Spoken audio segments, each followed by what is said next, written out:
fait, je vais vous apprendre donc à éditer un texte pour pouvoir le modifier via les outils de transformation de forme.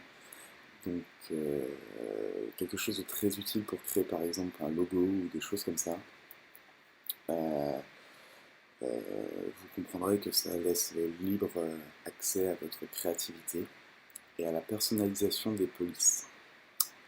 Pour cet exemple, je vais prendre donc un texte.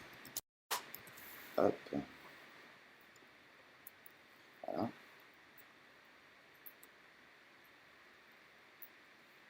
Que je vais mettre au milieu. Et ce texte-là, en fait, pour pouvoir l'éditer, il va falloir le convertir en forme. Alors, évitez de placer du gras et préférez plutôt mettre en bold votre police, sinon ça ne marche pas. Convertir en forme, donc mon texte est dorénavant, si vous regardez, un tracé. Vous voyez, on a notre tracé. Et donc à partir de là, on va pouvoir s'amuser. Dans un premier temps déjà, on va pouvoir CTRL-C du tracé, prendre le calque, CTRL et dans le tracé. Puis je fais celui en dessous. Allez dans ce tracé-là.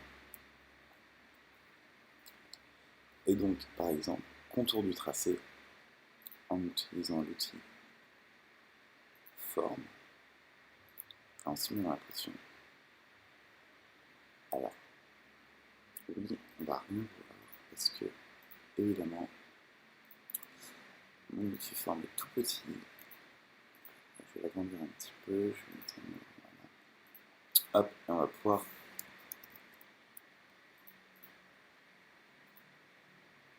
le contour du tracé, forme. Voilà. Et puis, je vais de simuler la pression.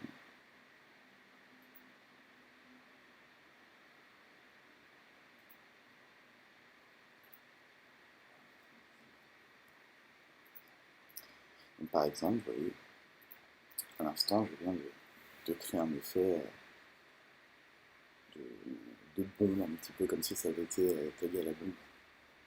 Alors, bien sûr, c'est pas ce qui nous intéresse du tout. Nous, ce qui va nous intéresser, donc, c'est de pouvoir éditer la forme. Donc, en fait, si je prends mon outil de sélection, je peux voir tous mes points de chaque lettre. Et donc, comme vous vous en doutez, sélectionner des points et les déplacer. Et pouvoir donc modifier mes lettres de manière un peu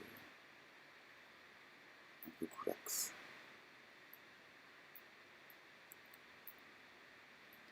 Donc bien sûr, là, ce que je fais n'est pas vraiment réfléchi, mais libre à vous d'éditer vos polices comme vous le souhaitez par la suite. Donc ça vous permettra par exemple de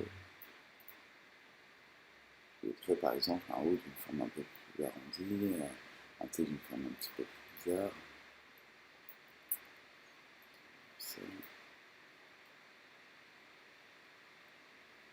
Faire des effets de jonction entre les lettres aussi.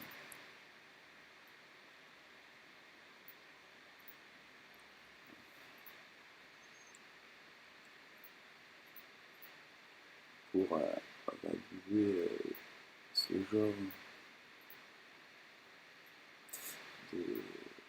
d'effet. Donc, là par exemple, comme je vous le dis, c'est vraiment pour vous expliquer qu'on peut éditer une police en forme et donc garder la qualité puisque c'est du tracé et donc que ça ne pixelisera pas.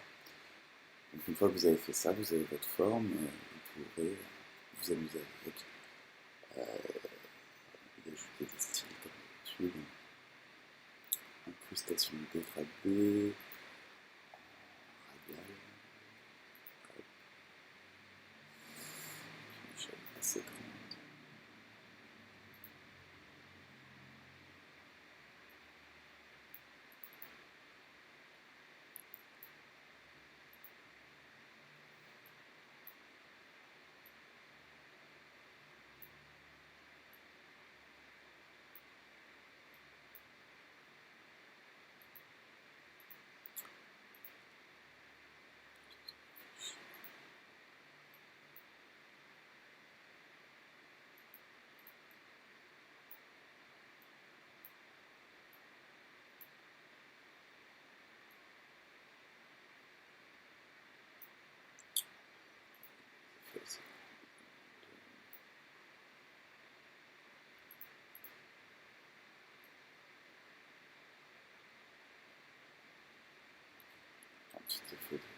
le dégradé assez sympa. Voilà. Et on peut lui rajouter une bande externe aussi.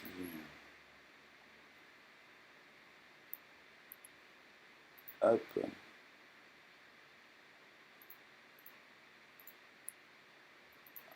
Ce qui nous fait, donc voilà. Bon, un logo original. Bien sûr, le logo original est complètement moche puisque je ne me suis pas attardé sur le design de la chose, mais si j'avais voulu vraiment faire un beau logo, j'aurais pu. Sachant que, comme vous le savez, toutes ces restent modifiables, vous pouvez ajouter des points. D'abord, c'est une trace en question, puis y ajouter des points.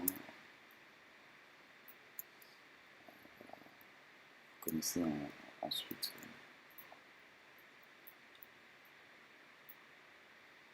la suite des outils qui vous seront sans nul doute très utiles,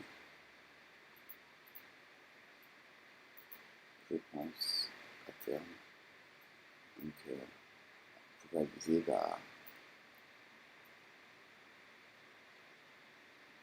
des quick animations, donc des animations rapides ou alors des petits logos. Encore une fois, mon logo est excessivement moche, mais bon, on va dire qu'on n'est pas là pour ça non plus. Voilà, mettre un style un peu plus sympa. Et ça peut rendre quelque chose d'assez cool. Je vais rajouter toujours mon reporté qui a disparu avec hop, voilà, qui nous donne un style un peu plus cool pour un logo, beaucoup plus dans le temps. Et voilà. Donc j'espère que ce tuto vous a été utile et je vous dis à très bientôt. Bye.